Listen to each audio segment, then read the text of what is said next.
now chapter 25, Leviticus, verse 12. We were talking about the Jubilee year. Kid Yovali, it's a Jubilee year. That means every 50th year is a Jubilee year. Kodesh Yelachem, it shall be holy for you. From the field you can eat its crop. Meaning to say, what does Rashi say this means? Tofeset dameha kehektish. Meaning to say, so the way to explain this is when you have property of the Beit HaMikdash, Beit HaMikdash's property is considered sacred. It's the temple's property. So let's say you sell a couch that belongs to the temple, then that money, the sanctity of that couch is transferred to the money. And so the same holds true for the sanctity of the fruits of the Jubilee year and the Shemitah year. If you sell the fruits of the Jubilee or the Shemitah year, that money that you get is sacred money, and you have to be very careful what you use it for. And I might think that the money should be called not holy. Maybe you might think that that once the sanctity of the Yovel leaves the fruit of the Yovel and falls upon the money, the fruit should no longer have the sanctity of the Yovel. So that's what you might think. It says the verse, Tiyah. It maintains its state. So even though the money is holy, the fruit also remains holy. Both of them are holy. So if you sell the sabbatical year's fruit, not only does the sabbatical year, the stringency of the sabbatical year is transferred to the money, it remains on the fruit. From the field you could eat it. By the way, so Dan, yesterday you went to Philadelphia. Yes. But that was the verse that we did yesterday. We said you shall call freedom in the land. You know, they got that from here. We actually took a look at the Liberty Bell, which my brother-in-law Mark and his wife had never seen before, and we also wrote, maybe we were reading the sentence at exactly the same time. Right. So you noted that. Yes. And did you see the crack in the Liberty Bell? Yes, the crack is symbolic of the crack in liberty. There's a crack in liberty. If you don't, but that's how the light gets in. Yeah. We're just saying all the cliches now. Yes, Jerry. Jerry? Yes.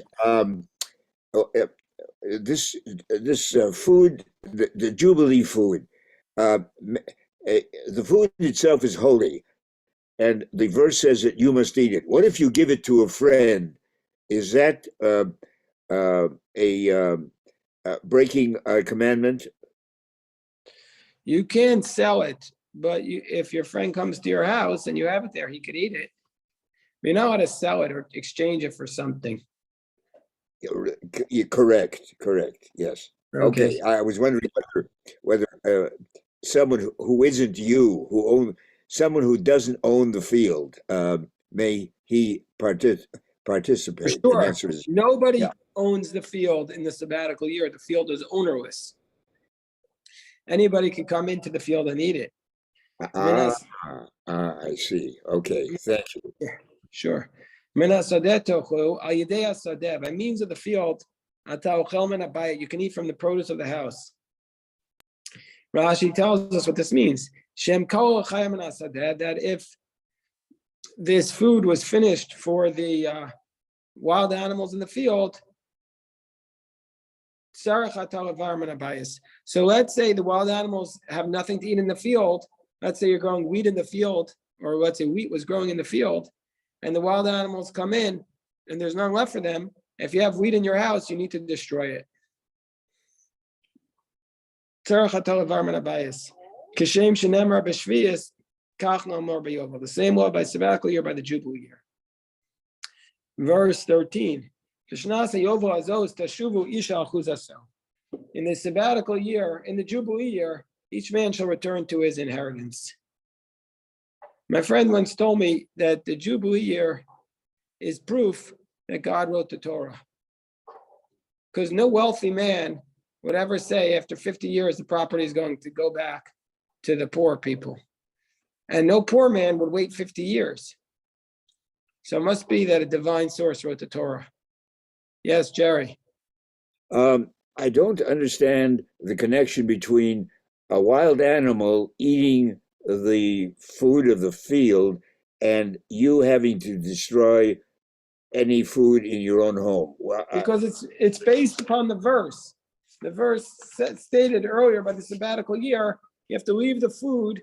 In verse 7, leave the food for your animals and your wild animals in your land. So the Rashi is telling us that this means that you can have the food only as long as the wild animals could eat it.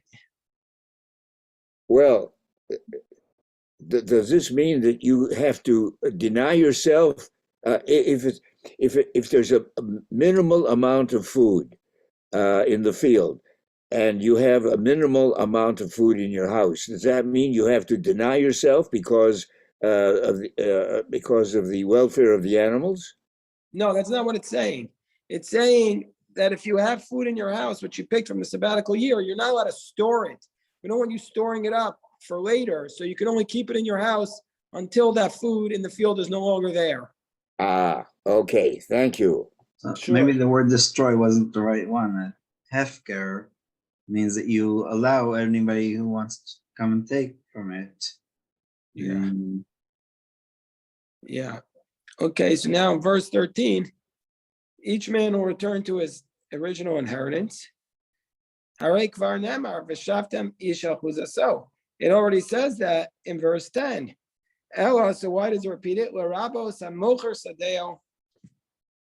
Let's say it comes to include the following case. Somebody sold his field. His son arose, and redeemed it. Still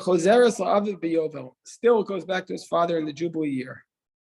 Wow. Okay, verse 14. Let's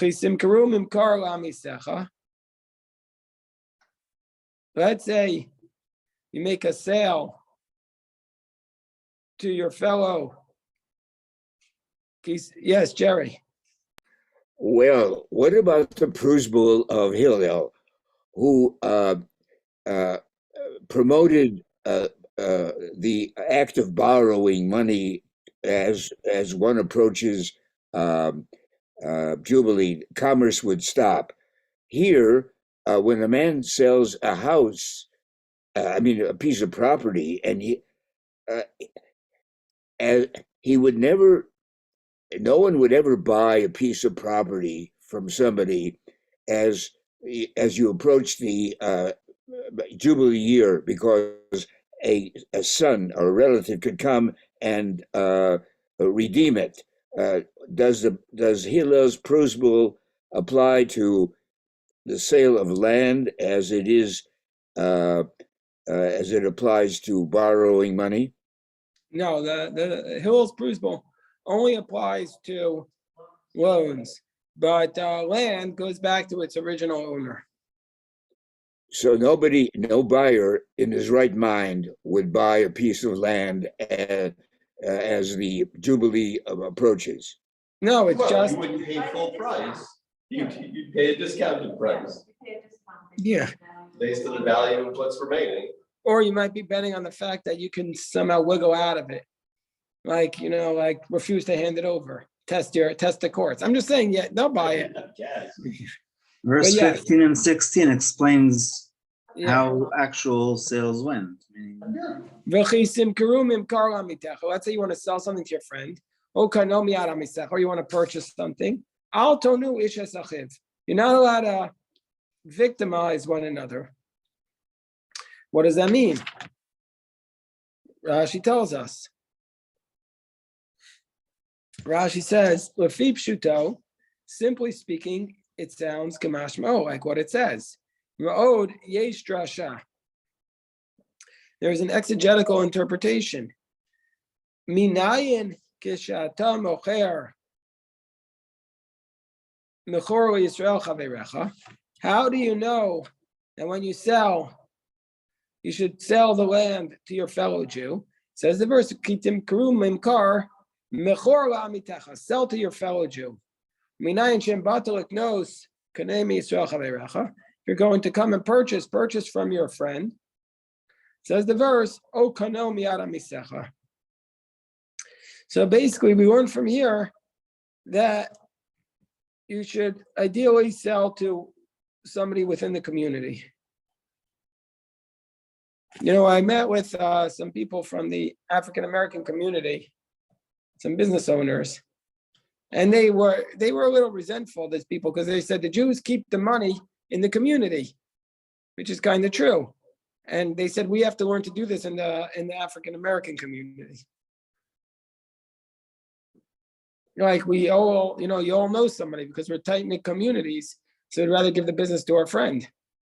Keep them. I don't know that there's any like systematic plan, but that's just the way it works out.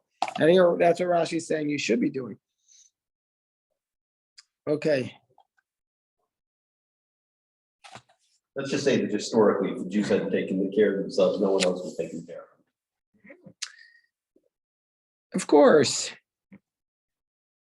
I'm just saying, when the Jews have very little, excuse me, when the Jews have very little money, nobody's going to argue with it. But when the Jews are players like Zuckerberg and Brin and I don't know. And then people don't. Altonu, zu onaos mamon. This refers to onaat mamon. You're not allowed to overcharge your fellow. You're not allowed to overcharge. The Talmud tells us that this is 1/6. You can't overcharge by 1/6.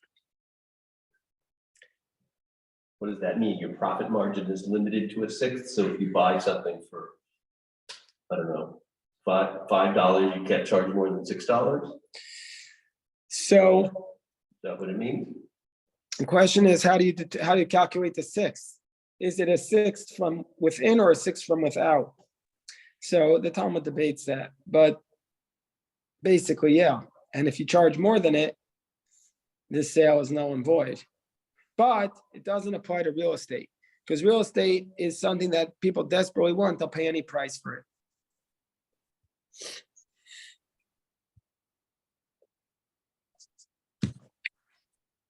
Judah, are you trying to say something? Yeah, it's a 16% margin. That's a lot of margin. Oh boy, we woke up the businessman. Judah, No, 16% is not bad. what do you charge in your practice? Don't ask. What's your markup? I don't know, whatever the insurance company pays. Whatever you can get, right? All right. Okay, No, it depends. I'm just teasing. Judah goes to many poor people's homes and takes care of them. With my own eyes, I witnessed him doing that many, many times. Big righteous man. So then it says, verse 15, "B'mispar shanim achara yovel," the number of years after the Jubilee, tekneh me'et amitecha, meaning to say, when you purchase it, you calculate how many years into the Jubilee year you are. B'mispar shnei tvuot yimkar lach. According to the number of crop years, he'll sell to you. What does this mean? Rashi says, "B'mispar shanim achara yoval tikneh." Zeh pshuto. This is the simple pshat. V'yashev hamikra al ofanav. To put the verse in its proper setting. Al hona ba'al asir. It's warning you not to overcharge. Kishetimkor tikneh karka. When you sell or buy land, do kama shanim yesh adayovel. Means to say, you can't trick the person if he doesn't know about the Jubilee year. The guy doesn't know this loophole. You can't hide that information. If you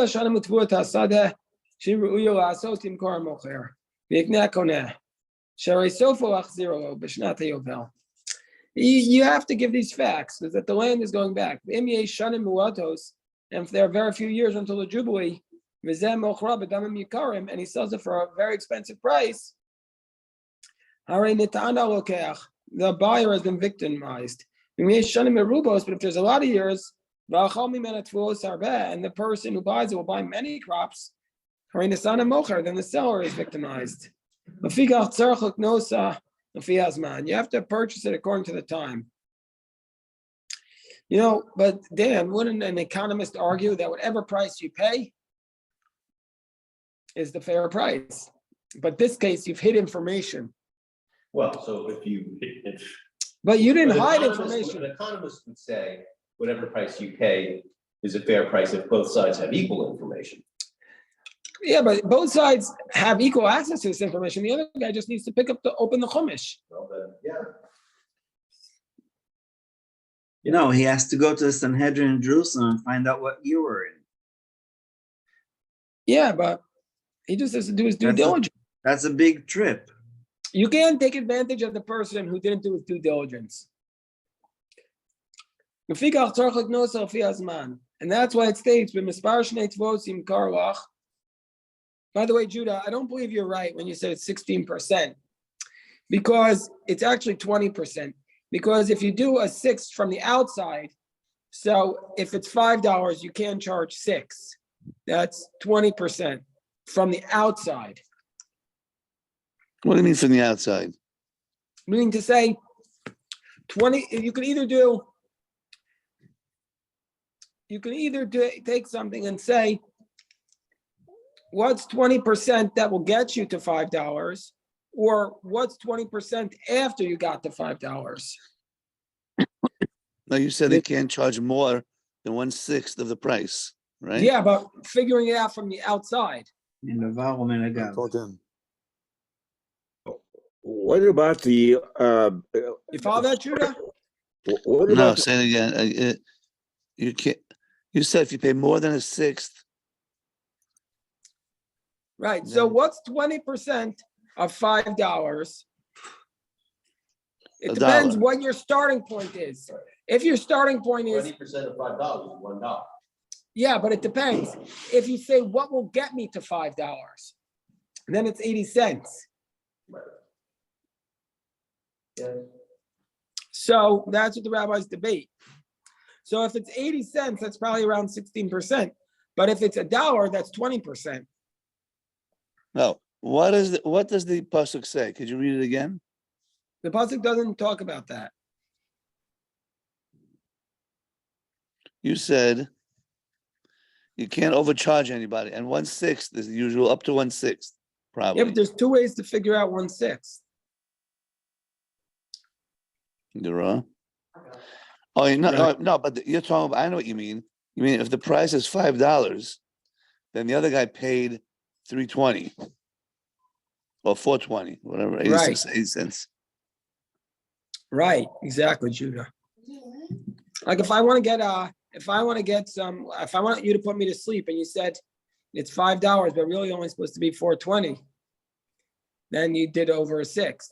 As opposed to if you figure out on the outside, then you have up till $6, you have a little bit more. Anyway, Jerry, you had a question. yeah, I think it means what the storekeeper paid. If the storekeeper paid $100 for an item, he can only sell it for $106. No, that's 116 definitely not a sixth. 100 and That's 16. Very. 6%. $106, not $16. $106. 16, 1/6. A sixth is 16. We need Thera here. She's the money person. The question is 1/6 or 6%? 1/6. It's 1/6. It's not. 1/6 is about $16. It's not and 6%. like 33 Jerry, cents. it's not 6%. All right. Oh, anyway. you do. Oh, I see. You divide 6 into the storekeeper's price. That what he paid for it. Okay. Right. The rabbi but s- let me just repeat what the rabbi And you- said. The other option is that it's what will bring you to a sixth, which is actually $20, because that's right. So 120 would be I made a profit of a sixth. Ah, okay. Thanks. Okay, so the rabbis taught Shemocher Sadeo, that somebody who sells his field, Eino Rashai Ligol Pachos Mishtei Shanim. Cannot redeem it within the first 2 years. Shetamod Shtei Shanim Biad Olkech. And that's the last 2 years in the hands of the purchaser. Miyom Yom, from day to day. Even if he goes through 3 crops, posed Shtei Shanim. 2 years you can't redeem it. Go in Shemachro become Moseh. He sold it when the crop was standing. Ushne eno yotze mipshuto. And the word 2 doesn't leave its literal meaning, which is Klomar, the Misbar Shanim Shal Tfuos, in number of years of crops, Fuos Shal Shidafon, Umiut Shanim Shnaim, and the minimum number of years is 2. Okay. So you have to, you can't redeem within 2 years. Verse 16. Mafi Rov Hashanim Tarbeh Miknato, according to the greater number of years, you increase its purchase. According to the minimum number of years, you decrease its purchase. He's selling you the number of crops. Rashi says, you shall increase its purchase. Tim Karana Bioker, sell for a higher price. Tamit Miknaso, Tamit B'dameh, reduce its price. Okay, that seems pretty straightforward. But now we come to the next one. Verse 17. V'otonu isha tamito. A person is not allowed to harass his colleague. You fear your God because I am Hashem. What does it mean to harass on somebody else? Certain political candidates are in direct violation of this biblical law. Here the Torah is warning us against verbal harassment. You're not allowed to annoy your friend. You can't give him advice that's not appropriate. And if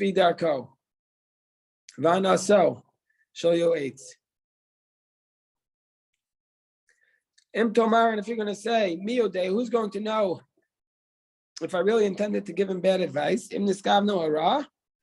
Therefore it says, fear God, because God knows. The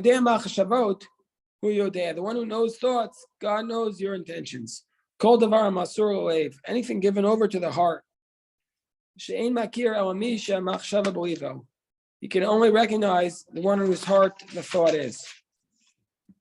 That's why it says you shall fear Hashem. Because this is only God knows if you really intended to trick him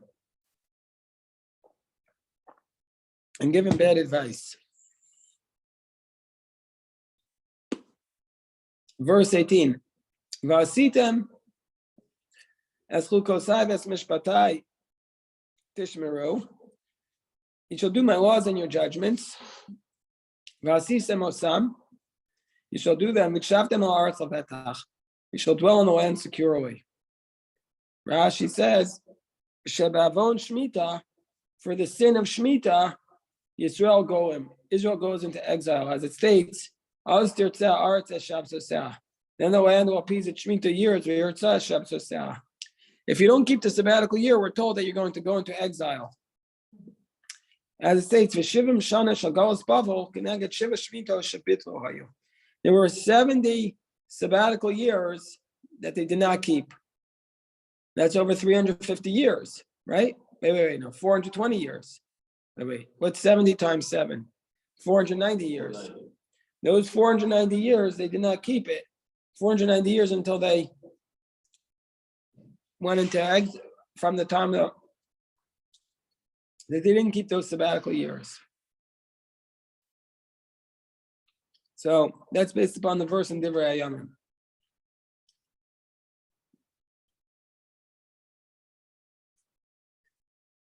Verse 19, the land will give you its fruit, and you shall eat it plentifully. You will dwell securely on it. Rashi says, even within the innards, there will be in it a blessing. By the way, you realize this when you go to the desert of Har Sinai. There really is nothing to eat there. there's literally nothing. Like, it's a desert, meaning to say, there's no grass, nothing, stones. So what are they eating? We were a 2-hour drive from the, or 1-hour drive from the Red Sea. So I guess they could get fish and smoke it. But I don't know what else they're going to eat. That's why they said they ate mun. But then again, the Bedouins live there and they eat stuff. But they don't eat a lot of vegetables, I don't think. Yeah, but they have, goats and. Yeah, but where's the whatever have you. vegetables? And the grain? And where's the feed for the animals? Well, the goats they were herding the goats in that area. I don't know what they were eating. I don't know what the goats in the desert eat, but they were herding them there. Whatever they can. We did Maybe not they see, had caravans that went by. right, there definitely on the were way some to- caravans, but it's 3 million people. And one guy with a little horse and buggy is not going to do the trick. It's like logistics. What are they eating? That's why several times in the Talmud, in the Torah, they complain about food. What are they supposed to eat? The tribe had no food. What about the mun? Right, just the mun. Okay. The mun. But that's not a game plan. I mean, you can rely on that for if you're Moshe Rabbeinu, but everybody else can. All right, we'll stop here. To have a mincha.